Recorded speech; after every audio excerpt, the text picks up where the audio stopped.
अस्सलाम वालेकुम dear students, उम्मीद करता हूं कि आप सब खैर आफियत से होंगे। तो आज के दिन हम एक्सरसाइज 5.2 के क्वेश्चन नंबर 4 से लेके क्वेश्चन नंबर 7 तक सोल्व करने की कोशिश करेंगे। ये exercise linear non homogeneous recurrence relations के रिलेटेड है। Linear non homogeneous recurrence relation की इन जनरल फॉर्म अगर हम देखें तो a n is equal to C1 a n minus 1 plus C2 a n minus 2 plus so on Ck a n minus k और plus F N, ये general form होती है। इसका अगर हमने सोल्यूशन लिखना हो तो इसे ए एन से रिप्रेजेंट करते हैं और इस चीज़ का जो सोल्यूशन होगा वो आएगा होमोजीनियस पार्ट का सोल्यूशन प्लस पर्टिकुलर सोल्यूशन। और इस चीज़ को आपने एक्सरसाइज 5.1 में डिटेल से डिस्कस किया। बाकी रह गई ये चीज़ कैसे फाइंड करेंगे, तो ये एफ एन पर डिपेंड करती है। एफ एन तीन तरह के हो सकते हैं, या तो पोलिनोमियल होगा, ये सारा पिछले लेक्चर में एग्जांपल्स डिटेल से डिस्कस की थी, या एक्सपोनेंशियल फंक्शन होगा, या हमारे पास पोलिनोमियल और एक्सपोनेंशियल दोनों होगा, पोलिनोमियल भी हो और एक्सपोनेंशियल दोनों होगा। ठीक है, तो ये तीन केसेस हमने पढ़े थे, दो दो एग्जांपल्स भी की थी इनकी। तो जो क्वेश्चन नंबर 4 से लेकर 7 तक है वो इन्हीं के रिलेटेड है। तो चलिए आइए हम इनको सोल्व करना स्टार्ट करते हैं। क्वेश्चन नंबर 4 में ये हमारे पास रेकरेंस रिलेशन दिया गया है, हमने इसका सोल्यूशन फाइंड करना है और a0 की वैल्यू 1 है। तो ये नॉन होमोजीनियस रेकरेंस रिलेशन है, तो उसका सोल्यूशन होता है a n is equal to a n homogeneous वाले का solution plus a n particular solution. ठीक है, तो पहले हम इसको फाइंड करेंगे, फिर हम इसको फाइंड करेंगे, दोनों को प्लस करेंगे, हमारे पास इसका सोल्यूशन आ जाएगा और फिर हम इस वैल्यू को यूज़ करेंगे। तो सबसे पहले इस सोल्यूशन को फाइंड करने की कोशिश करते हैं। ठीक है, ये चीज़ इग्नोर करें, ए वाली जो टर्म्स हैं अगर हम उसको लिखें और बाकी सारी चीज़ें ज़ीरो कर दें तो ये हमारे पास associated linear homogeneous recurrence relation आ जाएगा। ठीक है, अगर डिग्री चेक करें तो डिग्री हमारे पास आएगी, degree is equal to maximum subscript n है, इसमें से माइनस करेंगे मिनिमम सब्सक्रिप्ट को तो आ जाएगा n माइनस n प्लस 1। तो डिग्री हमारे पास आ जाएगी 1। डिग्री 1 आ गई तो ये हमारे पास रिप्लेस हो जाएगा r से, r माइनस 1 इक्वल टू 0। ठीक है, अब यहाँ से अगर हम वैल्यू निकालने की कोशिश करें तो r की वैल्यू आ जाएगी 1। ठीक है, अब r की वैल्यू 1 आ गई तो इसका सोल्यूशन हमारे पास आएगा ए एन होमोजीनियस वाले का solution is equal to k1 और मल्टीप्लाई बाय 1 की पावर n। ठीक है, तो ये n बाहर लिख लेते हैं, तो ये हमारे पास आ जाएगा 1 की पावर n। ये हमारे पास होमोजीनियस का सोल्यूशन आ गया। अब हम पर्टिकुलर सोल्यूशन फाइंड करेंगे। तो पर्टिकुलर सोल्यूशन फाइंड करने के लिए आप देखें कि यहाँ पे एफ एन किसके इक्वल है, एफ एन ये वाला है 4n माइनस 1। ठीक है, तो ये हमारे पास एक पोलिनोमियल है। तो मैंने कहा था एफ एन पोलिनोमियल भी हो सकता है, एक्सपोनेंट भी हो सकता है और दोनों भी हो सकते हैं। तो ये हमारे पास पोलिनोमियल है, यानी कि केस नंबर 1 है। तो यहाँ पे हम पर्टिकुलर सोल्यूशन को लीनियर ही अज्यूम करेंगे, यानी a प्लस बी एन। अब हमने a और b की वैल्यू फाइंड करनी है। तो a और b की वैल्यू फाइंड करने के लिए देखें, ये a n लिखा गया है तो ये a n की वैल्यू यहाँ पे पुट कर देंगे, तो ये आ जाएगी a, यानी कि पहले ये वाला रिलेशन लिख लेता हूँ, a n minus 1 is equal to 4n minus 1। अब अगर यहाँ पे देखें तो a n की वैल्यू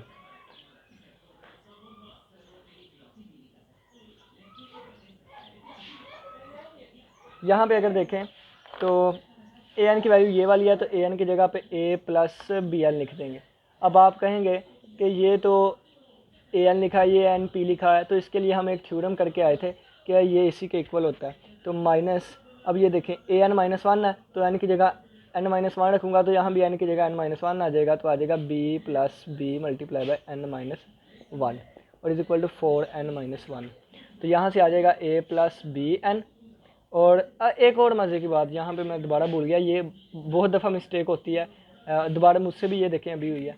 जब 1 आ जाए ना हमारे पास 1, तो ये देखें तो क्या सोल्यूशन बनेगा, 1 की पावर जितनी भी हो आंसर कितना आएगा, 1 ही आया करेगा। ठीक है, 1 की पावर n 1 नहीं, यानी कि A N hyperbolic solution k1 आ गया। जब देखें तो ये इसकी जगह मैंने लिख दिया K1, ठीक है, और प्लस A+BN इसकी जगह लिख दिया A+BN। तो ये भी कांस्टेंट, ये भी कांस्टेंट, तो ये दोनों इकट्ठे होके एक कांस्टेंट बन जाएगा K2, ठीक है। तो ये कुलियन हो गई, यानी कि ये दोनों आपस में मिल गए। तो इसको इससे अलहदा बनाने के लिए मैं इसे n से मल्टीप्लाई कर दूंगा, ठीक है। जब n से मल्टीप्लाई कर दिया यानी कि ये दोनों फिर ऐड नहीं होंगे। अब ये दोनों ऐड नहीं हुए लेकिन ये दो ऐड हो जाएंगे, यानी कि n कॉमन आ गया, A+B आ जाएगा और ये दो कांस्टेंट मिलके एक कांस्टेंट बन जाएगा। फिर यहाँ पे प्रॉब्लम आएगी, तो इसके साथ n लगा हुआ है, मैं इसको n स्क्वायर कर दूंगा। यानी कि कहने का मतलब ये है कि मैं यहाँ पे A+BN की बजाय साथ n भी मल्टीप्लाई करवाऊँगा, क्योंकि ये सोल्यूशन 1 है, ठीक है ना। तो यहाँ पे साथ n भी आएगा, ठीक है।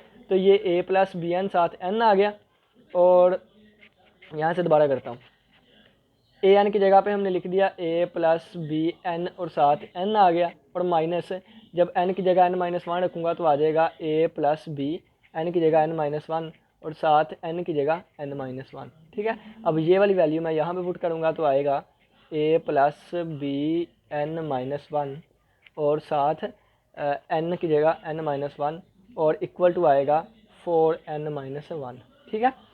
अब देखें, मल्टीप्लाई कर दें तो ये हमारे पास आ जाएगा an+bn² और माइनस a को n से मल्टीप्लाई किया an, a को -1 से मल्टीप्लाई किया -a और माइनस प्लस a, ठीक है। अब ये -bn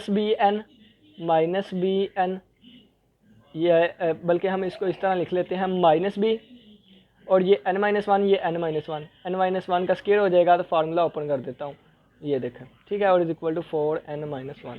तो ये आ जाएगा an से कैंसिल आउट हुआ, तो बाकी बचेगा bn² और प्लस a, और ये बचेगा -bn² और प्लस 2bn और -b is equal to 4n-1।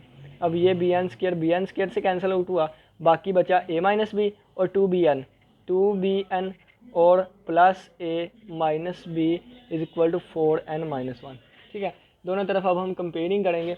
जब हम कंपेयरिंग करें तो देखें, यहाँ पे और यहाँ पे n वाले कोफिशिएंट, यहाँ पे ये है, इसका n कोफिशिएंट ये है, तो कंपेयरिंग की तो 2b इक्वल आ गया 4 के, तो यहाँ से b की वैल्यू आ गई 2 1 बार 2, तो 2 बार 4, b की वैल्यू आ गई 2, ठीक है। अब यहाँ पे देखें तो कांस्टेंट को जब कंपेयर करेंगे तो a-b इक्वल आ जाएगा -1 के, b की वैल्यू 2 है तो a-2 इज इक्वल आ जाएगा -1 के, तो a उधर जाकर प्लस का होगा, b उधर जाकर प्लस का हुआ -1 + 2, तो a की वैल्यू आ गई +1, ठीक है। तो b की वैल्यू आ गई 2, a की वैल्यू आ गई +1। अब ये और a और b की वैल्यू हम अपने पर्टिकुलर सोल्यूशन में पुट करेंगे, ठीक है। तो ये आ जाएगा ANP is equal to, a की वैल्यू 1 है तो 1, और b की वैल्यू 2 है तो +2n और साथ ये n लिखा गया है, ठीक हो गया। अब देखें कि ये हमारे पास पर्टिकुलर आ गया, ये हमारे पास पर्टिकुलर सोल्यूशन आ गया, और ये हमारे पास होमोजीनियस वाला आ गया। दोनों को ऐड करेंगे, इन जनरल सोल्यूशन इसका आ जाएगा, तो an की वैल्यू आ जाएगी K1, 1 की पावर n 1 ही होता है, ठीक है, 1 की पावर जितनी भी हो जाए, तो प्लस ये पर्टिकुलर सोल्यूशन यानी कि 1 + 2n मल्टीप्लाई बाय n, तो n को अंदर मल्टीप्लाई करें, n + 2n² बन जाएगा, यानी कि n + 2n² बन जाएगा, ठीक हो गया। अब देखें कि यहाँ पे K1 आ रहा है, तो मैं K1 की वैल्यू निकालूंगा। तो K1 की वैल्यू निकालने के लिए यहाँ पे A0 इज इक्वल टू 1 दिया गया है, तो मैं n की जगह 0 पुट करूँगा, तो ये आ जाएगा A0 is equal to K1 + 0 + 2 multiply by 0, ठीक है। तो A0 की वैल्यू 1 है, तो यहाँ पे 1 आ जाएगा, ये भी 0, ये भी 0, तो K1 की वैल्यू आ जाएगी, K1 की वैल्यू आ गई 1। अब ये वैल्यू मैं यहाँ पे पुट करूँगा, तो AN इक्वल आ जाएगा is equal to 1 + n + 2n², और यही हमारा रिक्वायर्ड आंसर है, ठीक है। हमने क्या किया, दोबारा देखिएगा, हमारे पास रेकरेंस रिलेशन दिया गया था, हमें पता है कि इसका सोल्यूशन अगर हमने निकालना है तो होमोजीनियस वाला सोल्यूशन लें प्लस पर्टिकुलर सोल्यूशन लें। तो होमोजीनियस वाला लेने के लिए मैंने इस FN को इग्नोर किया और एसोसिएटेड लीनियर रेकरेंस रिलेशन बनाया, डिग्री देखी, करैक्टरिस्टिक इक्वेशन बनाई, सोल्यूशन लिख दिया रूट फाइंड करके। पर्टिकुलर सोल्यूशन के लिए मैंने देखा केस 1 है, इसके लिए मैंने पॉलिनोमियल लीनियर के लिए n इसलिए लगाया क्योंकि यहाँ पे 1 आ रहा था रूट, और अगर मैं यहाँ पे n ना लगाता तो वो सारा मिक्सअप कोलाइड हो जाना था, इस वजह से n लगाया, वैल्यूज़ पुट की, इसमें कंपेयरिंग करके ए बी की वैल्यू निकाली, पर्टिकुलर सोल्यूशन आ गया, दोनों को ऐड किया, फाइनल हमारा सोल्यूशन आ गया इन जनरल सोल्यूशन। तो इसमें K1 की वैल्यू फाइंड की इसकी मदद से और हमारा at the end final solution आ गया। ठीक है, अब क्वेश्चन नंबर 5 करते हैं। नेक्स्ट क्वेश्चन नंबर 5 है, तो इसको डायरेक्ट और जल्दी करने की कोशिश करते हैं। अगर स्लोली करेंगे यानी आहिस्ता आहिस्ता हम क्वेश्चन को सोल्व करेंगे, वीडियो लेंथी हो जाएंगी। ठीक है, तो चलिए आइए देखें कि सबसे पहले जनरल सोल्यूशन के लिए होमोजीनियस प्लस पर्टिकुलर सोल्यूशन चाहिए। तो होमोजीनियस के लिए ये an+3 an-1 और बराबर आ जाएगा 0 के। यहाँ से r+3 = 0, तो r की वैल्यू आ गई -3 और होमोजीनियस वाला हमारे पास सोल्यूशन आ जाएगा K1 -3n। ठीक है, ये हमारे पास होमोजीनियस वाला सोल्यूशन आ गया। अब हम पर्टिकुलर सोल्यूशन फाइंड करेंगे। तो पर्टिकुलर सोल्यूशन देखें तो दो चीज़ों से मिलके बना है, एक तो हमारे पास ये पोलिनोमियल है और एक हमारे पास एक्सपोनेंशियल फंक्शन है। ये दूसरा केस है, पहला केस है, ये दूसरा केस है। ठीक है, तो पहले हम उसके लिए चलते हैं जब fn की वैल्यू हमारे पास ये वाली है। ठीक है, यानी कि फर्स्ट केस है। तो इसके लिए हमारा जो पर्टिकुलर सोल्यूशन होगा, इसके लिए जो पर्टिकुलर सोल्यूशन होगा वो क्वाड्रेटिक ही होगा। ठीक है, क्या होगा? क्वाड्रेटिक ही होगा, क्योंकि ये क्वाड्रेटिक है ना, यानी पावर 2 है, तो हमारे पास आएगा a+bn+cn²। अब ये वाली वैल्यू हम यहाँ पे पुट करेंगे, तो ये हमारे पास an+3an-1 = 4n² - 2n है। अब इसको नहीं लेके चलना, क्योंकि यहाँ पे fn हमने सिर्फ ये वाला उठाया। ठीक है, तो अब देखें कि an की जगह पे ये सारी वैल्यू a+bn+cn²। ठीक है, और +3 मल्टीप्लाई बाय an-1 की जगह n की जगह -1 पुट कर दें तो आ जाएगा a+bn-1 और +cn-1 होल स्क्वायर। ठीक है, और इक्वल टू 4n² - 2n। अब देखें ये आ जाएगा a+bn+cn² और +3a+3bn आ जाएगा। ठीक है, और माइनस, ये माइनस है ना, -3b आ जाएगा और +3c और मल्टीप्लाई बाय n² - 2n + 1 और = 4n² - 2n। फार्मूला ओपन कर दिया ना यहाँ पे। ठीक है, तो ये आ जाएगा 1a + 3a, तो 4a हो जाएगा, तो बल्कि रहने देते हैं, हाँ जी 4a हो गया। 1a + 3a, तो हमारे पास 4a हो गया, और +bn + 3bn 4bn हो गया, और प्लस ये भी चीज़ हो गई, ये भी हो गई, ये भी हो गई, और -3b है, -3b, और इसके अलावा +cn² है। ठीक है, और ये +3cn² बन जाएगा, और ये -6cn बन जाएगा, और +3c बन जाएगा, equal to 4n² - 2n। Comparing the coefficient, coefficients को कंपेयर करेंगे। सबसे पहले हम n² वाले कोफिशेंट लेके चलते हैं। तो यहाँ से देखें ये n² है, यानी कि c आ जाएगा, और ये n² है, +3c आ जाएगा, और कोई भी नहीं है n², इक्वल टू की तरफ 4 है, तो 4c = 4 आ जाएगा। ठीक है, तो यहाँ आगे हम कर लेते हैं। इसके आगे देखें तो ये आ जाएगा 4c = 4, तो 4 से कैंसिल आउट हुआ, c की वैल्यू आ गई 1। ठीक है, c की वैल्यू हमारे पास 1 आ गई। अब ये हमने n² को कोफिशेंट्स को कंपेयर किया था, अब हम n वालों को कंपेयर करते हैं। ठीक है, अब हम n वालों को कंपेयर करते हैं। जब n वाले के करेंगे तो 4b और -6c, और n वाला कोई भी नहीं है, और इक्वल टू में मेरे पास आ जाएगा -2। ठीक है, तो 4b -6c की वैल्यू 1 है, इक्वल टू -2 है, तो 4b = -2, ये उधर जाकर +6 हो जाएगा, तो 4b = 4, तो 4 से कैंसिल आउट हुआ, b की वैल्यू भी आ गई 1। ठीक है, अब हम लेके चलते हैं कांस्टेंट वाले को, यानी कि उनको अब हम कंपेयर करेंगे। तो देखें तो यहाँ पे कांस्टेंट 4a है, तो 4a, और कांस्टेंट -3b है, -3b, और आगे देखें तो +3c, और इक्वल टू में कोई कांस्टेंट नहीं है, तो ये 0 आ जाएगा। 4a - 3b की वैल्यू 1 है, +3c की वैल्यू c की वैल्यू भी 1 है, इक्वल टू 0, तो 4a - 3 + 3 = 0, ये इसके साथ कैंसिल, तो 4a = 0, a की वैल्यू आ गई 0। अब ये a b c की वैल्यू हम अपने पर्टिकुलर सोल्यूशन यहाँ पे पुट करेंगे। ठीक है ना, AP में। तो आप चाहें तो इनको इक्वेशन वगैरह का नाम दे के भी कर सकते हैं। ठीक है, तो ये मेरे पास ए पी एन इक्वल आ जाएगा, ए की वैल्यू 0 है, 0 पुट लिखें या ना लिखें, चल लिख लेते हैं 0 प्लस बी की वैल्यू 1 है तो 1 मल्टीप्लाई बाय एन, प्लस सी की वैल्यू भी 1 है तो 1 मल्टीप्लाई बाय एन स्क्वायर। ठीक है, तो यहाँ पे नीचे लिख लेता हूँ ए पी एन इक्वल आ जाएगा एन प्लस एन स्क्वायर के। ठीक है, ए एन पी है, ये मैं सारा गलत लिखी जा रहा हूँ, ए एन पी है। ठीक है, ये चीज़ ए एन पी है, ए एन पी, यहाँ पे भी ए एन पी। ठीक हो गया, तो ये हमारे पास हमारा पर्टिकुलर सोल्यूशन आ गया। अब इस होमोजीनियस वाले को और प्लस पर्टिकुलर वाले दोनों को ऐड करेंगे तो हमारा जनरल आ जाएगा।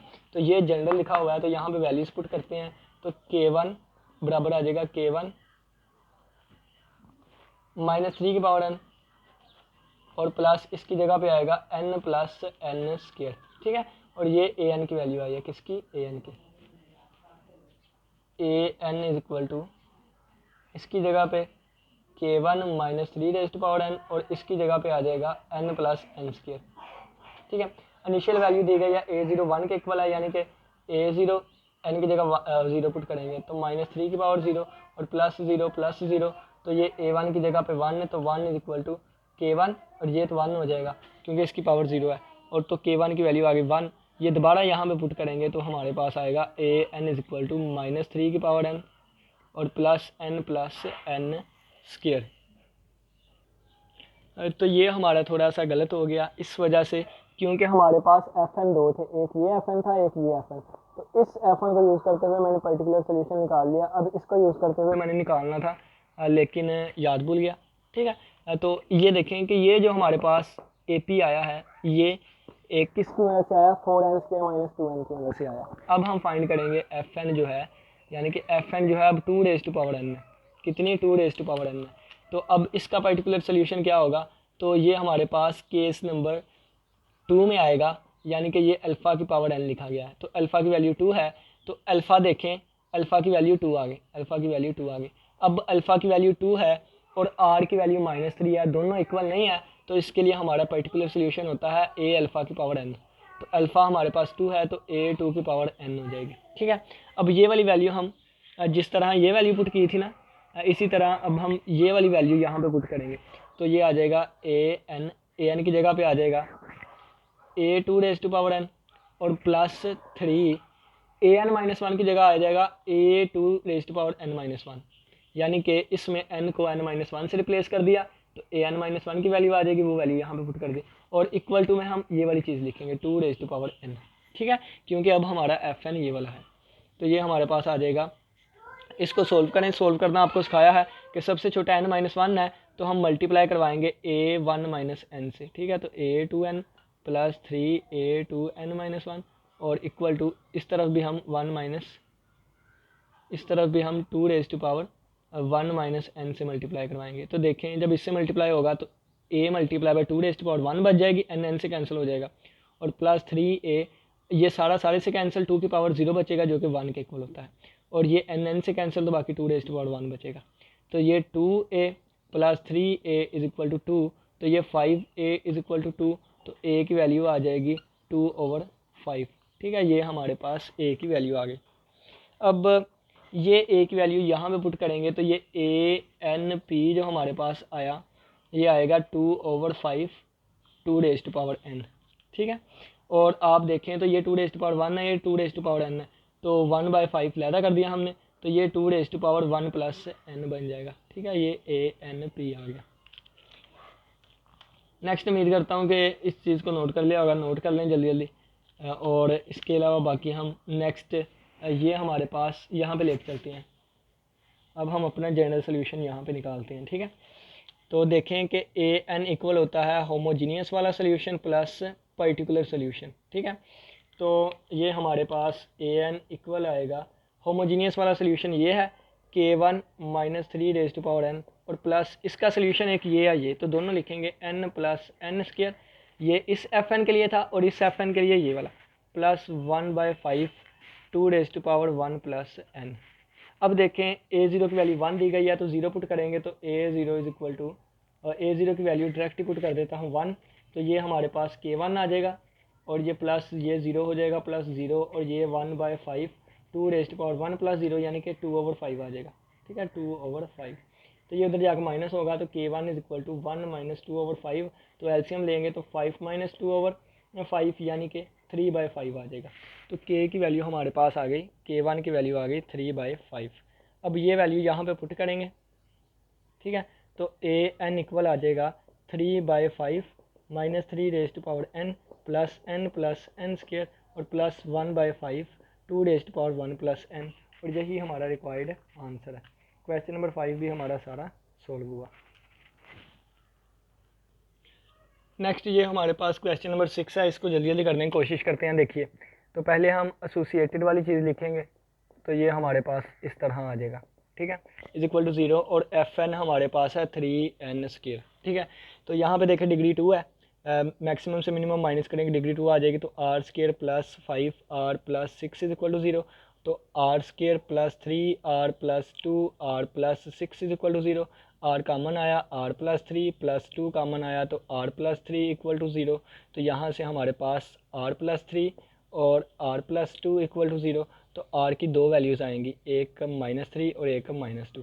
ठीक है, इसका होमोजीनियस सोल्यूशन लिखना चाहें तो आएगा k1 -3⁻n और प्लस k2 -2⁻n। ठीक है, ये हमारे पास होमोजीनियस सोल्यूशन आ गया।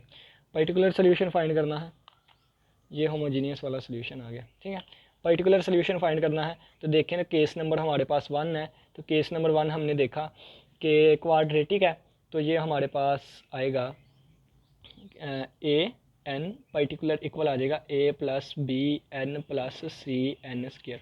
ये चीज़ें यहाँ पे पुट करेंगे, तो ये ए एन की जगह पे ये सारी चीज़ आ जाएगी, यानी कि a plus b n plus c n square और प्लस 5 मल्टीप्लाई बाय, देखिए an-1 की जगह ये आ जाएगी, a प्लस बी एन की जगह n-1 है तो n-1 आ जाएगा, प्लस सी एन की जगह n-1 है तो n-1 का स्क्वायर आ जाएगा, और प्लस 6 है, और आगे an-2 है तो a प्लस बी एन की जगह n-2 और प्लस सी एन की जगह n-2 होल स्क्वायर और is equal to 3n square है। इनको मल्टीप्लाई करेंगे, कंपेयर करेंगे, ए बी सी की वैल्यू निकालते हैं जल्दी जल्दी। a plus b n plus c n square plus 5a plus 5b(n-1) और प्लस सी 5c और फार्मूला खोलेंगे n² - 2n + 1 और plus 6a plus 6b multiply by n-2 और प्लस 6c और n² - 4n plus 4 equal to 3n²। ठीक है, अब देखिएगा नेक्स्ट के a यहाँ पे कर लेते हैं, a plus b n plus c n square plus 5a plus 5b(n - 5b) और प्लस ये 5c है ना, तो 5cn² और -5 2 बार 10 10cn और प्लस 5c।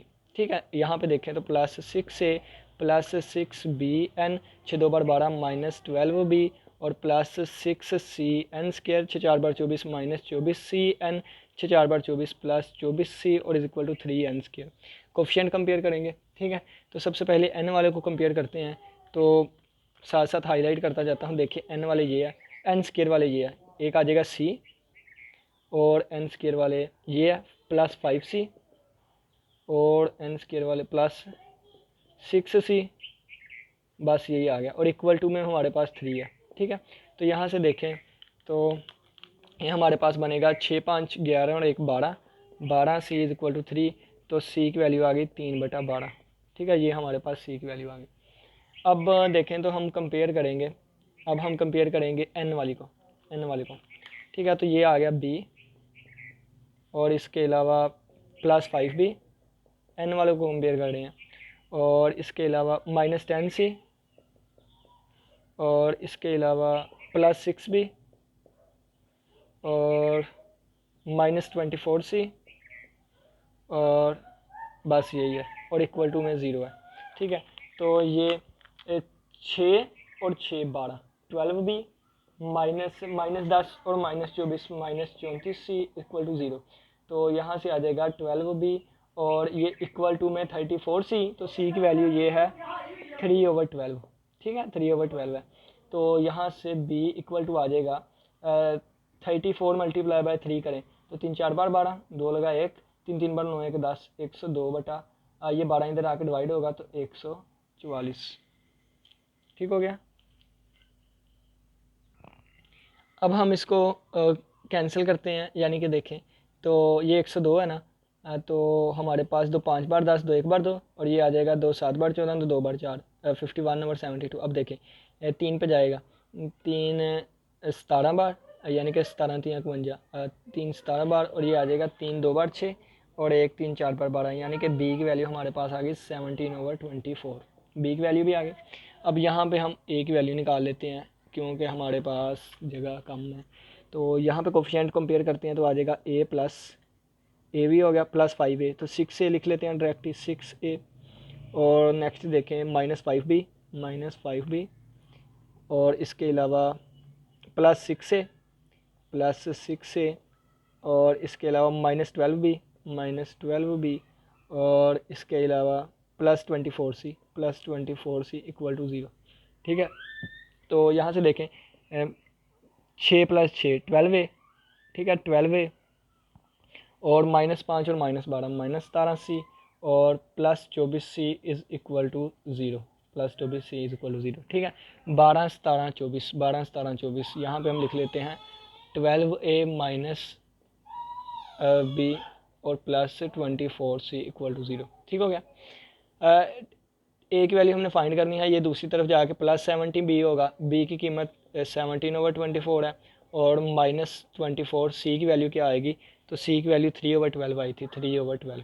ठीक है, तो a उधर 12 उधर जाके डिवाइड हो जाएगा। ठीक है, तो एलसीएम लेंगे तो बड़ा 1 बार 12 बड़ा 2 बार 24, ये 12 है ना, तो बड़ा 1 बार 12 बड़ा 2 बार 24। एलसीएम लेंगे तो इसको सोल्व करेंगे तो a की वैल्यू देख लीजिएगा आप जो भी आती है। ठीक है, मैं यहाँ पे आंसर लिख देता हूँ, तो ए की वैल्यू जो भी आपके पास आ जाएगी, या बुक के पीछे मैं आंसर देख के बताता हूँ अगर हमारे पास कोई आंसर है तो 1/4 cn² 17/24, ये भी बी की वैल्यू है हमारी ठीक आई, और ए एन की वैल्यू लिखी गई है 115/288। ठीक है, तो ए की वैल्यू आ जाएगी 115/288, 115/288। ठीक है, BC की हमारी वैल्यू ठीक आई। अब ये सारी वैल्यूज़ हम कहाँ पे पुट करेंगे, यहाँ पे पुट करेंगे, तो यहाँ पे पुट करते हैं इसको रेज करके। ठीक है, ये हमारा पर्टिकुलर सोल्यूशन था, तो ANP आ जाएगा, ए की वैल्यू 115/288, और प्लस बी की वैल्यू हमारी आई 17/24, और ये साथ n है, प्लस सी की वैल्यू कितनी आई 3/12, और साथ n²। अब देखें कि ये पर्टिकुलर सोल्यूशन है, ये हमारे पास होमोजीनियस वाला सोल्यूशन है, दोनों को ऐड करेंगे तो हमारे पास फाइनल सोल्यूशन हमारा आ जाएगा k1 -3n plus k2 -2n और प्लस 155/288, 115 था, 115 था। ठीक है, तो 115/288 प्लस 17/24n प्लस 3/12n²। ठीक है, तो 3/12 को 3 1 बार 3 3 4/12 यानी कि 1/4n² भी लिख सकते हैं। तो यही हमारा रिक्वायर्ड आंसर है। तो वीडियो 28 मिनट की, नेक्स्ट हम लास्ट क्वेश्चन करते हैं, क्वेश्चन नंबर 7, और वो इजी क्वेश्चन है, इसके बाद हम अपना लेक्चर एंड करेंगे। ये हमारे पास क्वेश्चन नंबर 7 है, इसका हमने सोल्यूशन फाइंड करना है। ठीक है, तो मज़े की बात यह है कि ये नॉन होमोजीनियस नहीं है, होमोजीनियस है, क्योंकि सभी में ए वाली टर्म है और दूसरी साइड पे 0 है, इसमें कोई भी FN नहीं है। ठीक है, तो चलिए आइए हम इसको स्टार्ट करते हैं। सबसे पहले देखें तो इसकी डिग्री फाइंड करेंगे। डिग्री हमारे पास आती है मैक्सिमम सबस्क्रिप्ट n है, माइनस मिनिमम जो है वो n-4 है, तो ये आ जाएगी n-n+4, डिग्री आ गई 4, तो ये बन जाएगी r⁴ प्लस r³ और -3r² और -5r-2 इक्वल टू 0। अब देखें ये डिग्री 4 वाली है, 2 वाली हो तो हम इसको सिंपली सोल्व कर लेते हैं, 3 वाली हो सिंथेटिक डिवीजन यूज़ करते हैं, 4 वाली के लिए भी सिंथेटिक डिवीजन। ठीक है, तो ये हमारे पास आ जाएगी, इसका कोफिशिएंट 1 है, इसका कोफिशिएंट भी 1 है, इसका -3 है, और इसका -5 है, और इसका हमारे पास -2 है। ठीक हो गया। अब हमने एक वो रूट फाइंड करना है जो कि इसको सेटिस्फाई करे, यानी कि जो हम पुट करें लेफ्ट एंड राइट के इक्वल आए, तो 0 से स्टार्ट करते हैं, फिर +1, फिर -1, फिर +2, फिर -2, इस तरह चेक करते जाते हैं। ठीक है, बस 5 6 चेक करें तो 2-3 ही चेक करें हमारा आंसर आ जाता है। तो 0 पुट करके देखेंगे आर की जगह, तो 0 + 0 -0 -0 -2, तो माइनस लेफ्ट एंड राइट के इक्वल नहीं आई, -2 0 के इक्वल नहीं होता, यानी कि 0 इसका रूट नहीं है। 1 पुट करके देखेंगे तो इसका आंसर 1 आएगा, इसका आंसर 1, इसका -3, इसका -5, -2 इक्वल टू 0। तो 2 और -2 कैंसिल हो गए और -8 0 के इक्वल नहीं होता, यानी कि ये भी इसका रूट नहीं है। -1 पुट करके देखेंगे तो -1 की पावर 4 प्लस -1 क्या क्यूब -3 -1 का स्क्वायर -5 -1 और -2 इक्वल टू 0। तो ये +1 बन जाएगा, ये -1 बन जाएगा, ये -3 हो जाएगा, ये प्लस हो जाएगा ना तो -3 रहेगा, ये माइनस माइनस +5 हो जाएगा और -2 इक्वल टू 0। ये 1 1 से कैंसिल, 5 में से 3 निकालें 2, तो 2 - 2 इक्वल टू 0, तो 0 इक्वल टू 0 आ गया, यानी कि -1 पे ये सेटिस्फाई हो रहा है, तो -1 इसका रूट है। ठीक है, -1 इसका रूट है। तो -1 से लेके जाएंगे इसे, ये 1 का 1 वैसे ही, तो एक बार एक -1 आ जाएगा, तो एक में से एक निकाला 0, तो इसको मल्टीप्लाई करेंगे 0, ये -3, इसको इससे मल्टीप्लाई किया +3, तो ये -2, इसको इससे मल्टीप्लाई किया +2 और -2 + 2 0। अगर 0 आता है तो यानी कि हमारा ठीक है। ठीक है, अब ये -1 है, किसकी वैल्यू आई, r की, तो r की वैल्यू आ गई एक -1 और एक वैल्यू हमारे पास ये वाली आ गई, यानी कि ये 4 डिग्री की थी, ये 3 डिग्री की बनेगी, तो r³ और +0r² और -3r -2 इक्वल टू 0। ठीक है, ये हम इस तरह लिखते हैं, तो ये लिखें या ना लिखें हमारा कोई नहीं। अब दोबारा इसको सिंथेटिक डिवीजन से करेंगे क्योंकि डिग्री 3 है, तो अब हम दोबारा पुट करके देखेंगे। 0 पुट करके देखें तो -2 0 के इक्वल आएगा, सेटिस्फाई नहीं होगा। 1 पुट करके देखें तो 1 -3 -2, तो ये भी सेटिस्फाई नहीं करेगा, -4 0 के इक्वल नहीं होता। -1 पुट करके देखें तो ये -1 आएगा, ये +3 हो जाएगा, ये -2, तो ये हमारे पास 0 के इक्वल आ जाएगा, यानी कि -3 + 3। ठीक है, यानी कि इसका रूट भी -1 है, तो ये 1 वैसे का वैसे ही, ये -1 आ जाएगा, ये -1, ये +1 -2 और ये +2 और 0 0 आ गया, यानी कि ठीक है। एक r की वैल्यू दोबारा हमारे पास -1 आई। ठीक है, और बाकी हमारे पास ये r² डिग्री कम हो गई और -r और -2 इक्वल टू 0। यहाँ से r² -2r plus r -2 equal to 0, r common आ गया, r -2 + 1 कामन आ गया, r -2 इक्वल टू 0। यहाँ से r -2 और r + 1 इक्वल टू 0, तो यहाँ से r की वैल्यू एक 2 आ गई और एक -1। ठीक है, तो r की वैल्यू -1 और 2 और -1 आ गई। अब हम इसका सोल्यूशन यहाँ पे लिख लेते हैं, यहाँ पे एंड पे। तो an किसके इक्वल आएगा, an, अब देखें 2 है, तो 2 के साथ यानी कि k1 और 2n आ जाएगी। ठीक है, प्लस अब ये देखिए 3 रिपीटेड रूट्स हैं, तो रिपीटेड रूट्स को कैसे लिखते हैं, यानी कि इस तरह लिखेंगे k2 -1 की पावर n प्लस k3 -1 की पावर n प्लस k4 -1 की पावर n। ठीक है, तो इन सभी में देखें तो -1 कॉमन आता है, तो बाकी k2 plus k3 plus k4 सभी ऐड हो जाएंगे, तो कोलिजन हो जाएंगे, एक कांस्टेंट बन जाएगा। तो इसके लिए हम यहाँ n लगा देंगे। अब ये दो मसला कर रहे हैं तो इसके साथ भी n लगा दूंगा, ये दो मसला करेंगे तो इसके साथ स्केयर लगा दूंगा। ठीक है, तो या आप सोल्यूशन इस तरीके से भी लिख सकते हैं, तो या फिर यहाँ पे आपको नीचे लिख के दिखा देता हूँ, या आप सोल्यूशन ये भी लिख सकते हैं।